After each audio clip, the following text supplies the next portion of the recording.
একজন সাহাবীর অসাধারণ কাহিনী শোনো, যার নাম ছিল আব্দুল্লাহ ইবনে উমর। তিনি ছিলেন মহানবী হযরত মুহাম্মদ এর অত্যন্ত প্রিয় সাহাবীদের একজন এবং ছোটবেলা থেকে ইসলামের প্রতি গভীর ভালোবাসা তার অন্তরে গেঁথে গিয়েছিল। আব্দুল্লাহ ইবনে উমর ছিলেন সাহসী, সৎ এবং আল্লাহভীরু একজন মানুষ। তিনি সবসময় চেষ্টা করতেন রাসূল এর প্রতিটি কথা ও কাজ হুবহু অনুসরণ করতে। এমনকি তিনি লক্ষ্য করতেন রাসূল কোনো পথে হাঁটতেন, কোথায় বসতেন, কিভাবে কথা বলতেন, সবকিছুই তিনি নিজের জীবনে বাস্তবায়ন করতেন। একবারের ঘটনা, তিনি রাস্তা দিয়ে যাচ্ছিলেন।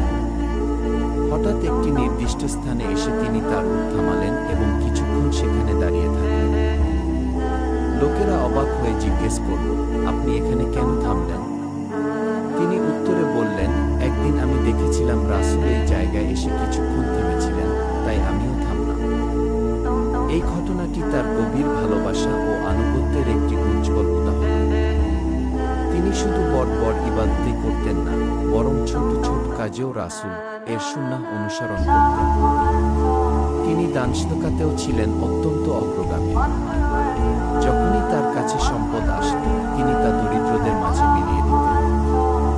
একবার তিনি একটি সুন্দর পোশাক পেয়েছিলেন, কিন্তু কিছুক্ষণ পরেই সেটি একজন গরিবকে দিয়ে দেন।